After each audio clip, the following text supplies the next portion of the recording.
hindi nila kaya na hindi nila kaya na puruhan ito si King Kong. Makikita natin kung nasan yung focus talaga ng Rift Esports na unang mag-clear yung Fnatic Onyx. So medyo -1 na kagad sa win condition. Sila pa yun zone. And pumapesto kagad dito si Kirk, nagkaharap ng aaway. Revitalize pa naman siya rito, tagos damo. Grabe yung sustain! Mobility, sustain. Kahit Bene, hindi man lang mahabol itong si Benny, kalid ka mo! Bene Khalid, one of the most mobile heroes in the totality of MLBB.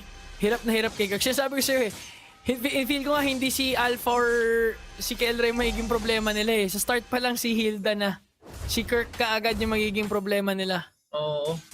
Lamang sa rotation dito si King Kong. Crab coin yung nakuha niya sa may top lane. Kung mapipilitan nga mag-babysit ng lane. Si Lucian Cutie, ayun, binigyan. Patay. Oh! Very aggressive start para sa Beast King Kong. Lucian Wala, Cutie. goodbye. Ay, naku, makakay sa pangata midnight. Ay, napa-flicker out. Worth it.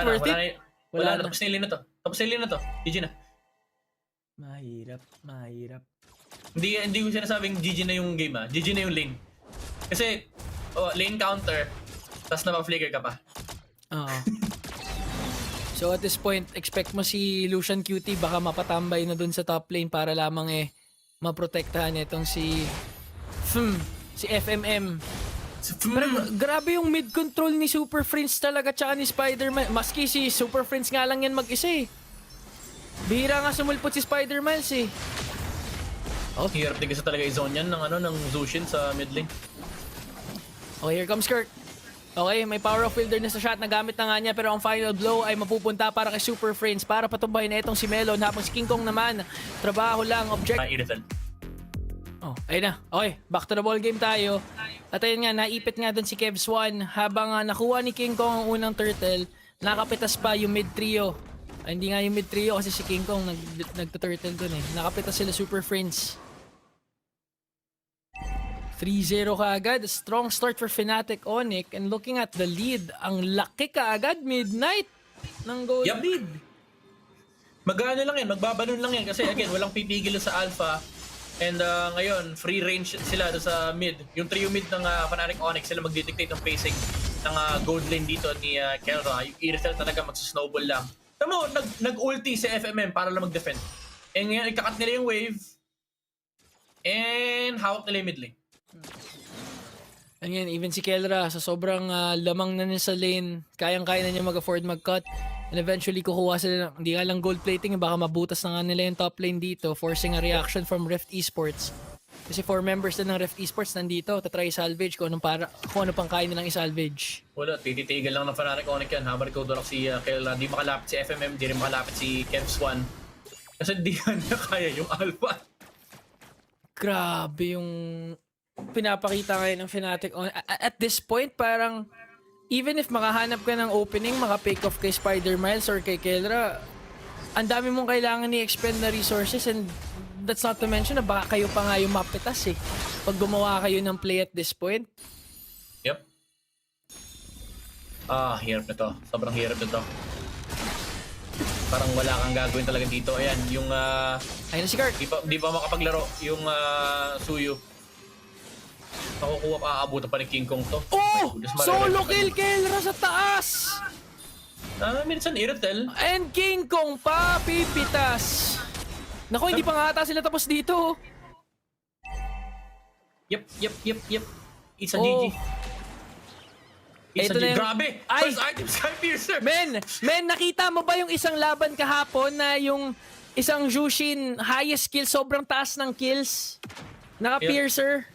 Lagi kasi nag-a-apply ng damage, so medyo reliable yung yung Skypiercer kasi alam mo parang kung iisipin mo, kung program ka, lagi niyan chine-check yung percentage ng HP. Kaya ang tendency ng mga players, third or fourth item naka Skypiercer. Pero ito, first item Skypiercer. Hula kay Super Fit. Uy, ganda ng stun. Kaso may revitalize, boss. Hindi ko alam kung siya din ba yung yung Jushin nag-Jushin kasi kahapon si Super Friends laban sa Pro Esports. Hindi ko alam kung siya yung sobrang taas ng KDA, sobrang daming kills, sobrang Iba ata yun. Iba ata yun eh. Pero pwedeng ma-replicate with the Skypiercer pickup dito ni Super Friends. Ito na, hindi pa rin sila tapos sa clash, forcing 5 members of Rift Esports to defend. Pero look at Kirk. Mapipitan. Hindi nila ata mapipitan si Kirk dito, pero kinailangan nila ng 4 members just to bring Kirk down, leaving Kelra a lot of space to just work on the turrets, man. Lahat ng ulti yun, by the way. Lahat ng ulti. Ang hirap na to. Lilipat na ng lane si Kelra. Kelra sa taas, bababa naman. Kelra sa mid. Kelra sa bottom lane. Grabe, iniwan na yung top lane, no? Sabi niya, kaya na ng minions yan. Wala na. Sila na Okay, bahala dyan. Hindi naman nabasag. Lilipat lang si Kirk. Okay, mas okay na kay Kelra dito mag-start ng mid kasi kahit paano, so after niya mag-clear, it's still farm.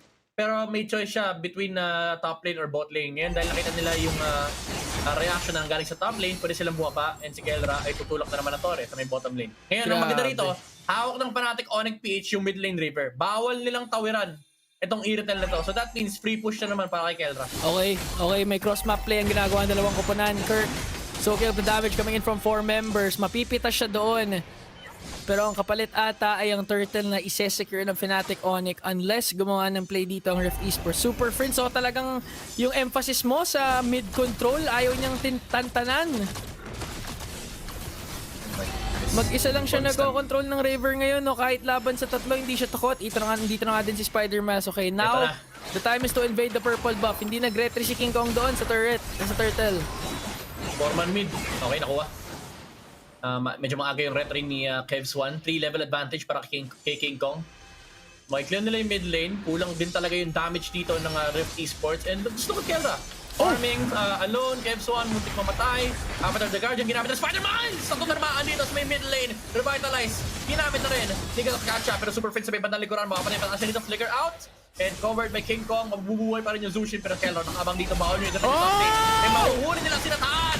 Spear of Alpha alongside the ultimate of the Irritel. Napagad na combo mula sa Fnatic Onyx. Diving under the tier 2 tower of Rift Esports. And wala magawa si Lucian Cutie. Pinapanood lang nila yung Fnatic Onyx na sugurin yung mga members dito ng Rift Esports. Mind you, Ingan, may tower pa sa mid. May tower sa mid all throughout. Actually, sinasandwich nga ng Fnatic Onyx sarili nila nung time na yun. Pero wala silang pake. Kelra, literal na naghintay ng perfect opportunity para ikasa yung heavy cross bro, pati na rin Force of the Queen to make sure to bring down FMM. King Kong, hindi pa nga rin talaga. Walang pakyo. Naka-quick sand guard na si Lucian Cutie. Tinatira pa rin niya kahit nandun sa turret ng Rift Esports. At parang naiipit dito si Beram. Papalayo naman doon, makakatakas. Pero looking at the items and the gold lead, ang laki. 2.5 on the gold lead. 3K naman sa jungle. 926 ang record to beat. Fnatic Onyx, can they do it? Nasa top lane yung Irritel. Wala pa silang Lord dito. Hindi nila hinintay yung Lord. Dahil kinuha nila yung pangatong turtle. Pero nakapwesto na naman ang Fnatic Onyx. Ready mag-push si Kelra dito. And full man defense.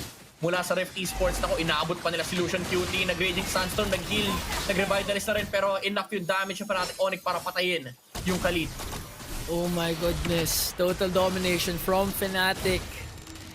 8k gold lead. Paprayo muna nila makapop ng mga Holy Shields. Na-pop nila yun sa taas bago sila mag-transition doon sa very first Lord. And I think the first Lord, if they secure it, game over na kagad. Isang Lord lang ata kailangan nila para matapos itong larong ito.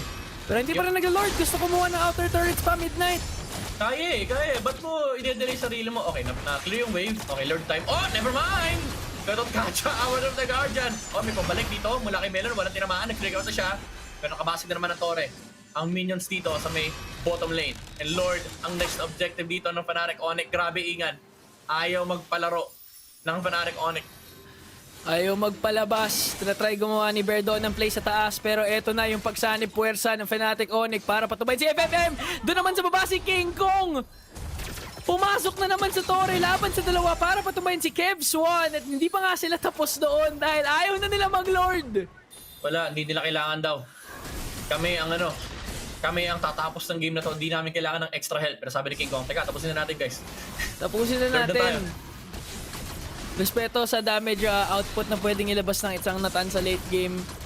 Kung aabot man sa late game to, pero Fnatic Onyx, Lucian? sinasolo na ni King Kong. Tignan mo naman si Super Na Sky Prince. Piercer, men. Na Sky Piercer, bago pa ata lumabas yung Lord ng Fnatic Onyx, maaari nga sila maka-burst down ng inhibitor sa gitna eh.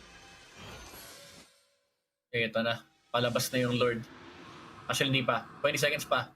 Meron pang time mag-defend yung Rift Esports dito. Pero kalungkutan kasi, hindi na sila makalabas ng kanilang base. Kinakalbo na ng Fnatic Onyx yung jungle, yung gubat ng Rift Esports. Lahat ng farm ay napupunta sa kanila. Yung economy ng Rift dito ay hinihintay lang nila yung mga minion waves ng Fnatic Onyx na pumasok. Pero magkano lang naman yung 600 gold lang yan in total. Ay, maski si Super Friends talagang nag-e-enjoy. Spam ng Lantern Flare. Pag may mabubuhat, kirerekta niya kaagad. Spear of Alpha kaagad ni King Kong pag may nahuli doon si Super Friends, and moments away na lang ang Fnatic Onyx from finishing off this game. Lord marching in the middle lane, lahat ng ultimates ready to be expended for the Super Family. King Kong. Hindi nila si Bear dito, pero hindi pa ginagamit yung Spear of Alpha. Lord in the mid lane. Raging Sandstorm ginamit na. Ito na yan, Ingan. Ito na nga tayo, Kendra, tuloy-tuloy lang pag-free hit, hindi pa naman nag-ulti. So pwede pa mag-engage sa Fnatic Onyx. Ang Rift Esports naman, burst down nila yung Lord, pero ang problema, may minions pa dito sa gitna. Pwede pumasok si King Kong with Spear of Alpha. Super Friends, tuluyan lang nag-zone. Kirk onto the backline, hinahanap si FMM. Pero pumasok na natin dito si Bear para clear out yung minions doon sa gitna ng Fnatic Onyx. May minions pa sila sa taas, pati sa baba. They're gonna do quick work of the inhibitor up top. Pero pumasok na nga si Kendra doon. Munti ka na si FMM, napalayo, napauwi. And Fnatic Onyx PH, hindi na pinapalaro ang Rift Esports. Nagka-cut ngayon si Bear ng mid lane waves. Nakaharap ng solusyon. Nag-cut yung Benedetta pero grabe yung dinanas ng Nathan. Na pinindot niya lahat, emergency panic button, flicker off na ng ulti, pero Spider-Mines! Tinamaan niya sa close may patang likuran! And 3 heroes up immediately down from the side of Rift Esports, and that is it. Ingan, Fnatic Onyx, Kelra, tower lock, yung minion nila nasa looban. And sila makakakuha ng game number 1. What a final sequence from the Sonics, the Super Family. Kung mapapansin mo, pinupuruhan na doon si Super Friends, pero nakapag Crimson Beacon out lang siya para maiwasan yung potential death. Then nung nangyayari lahat yun,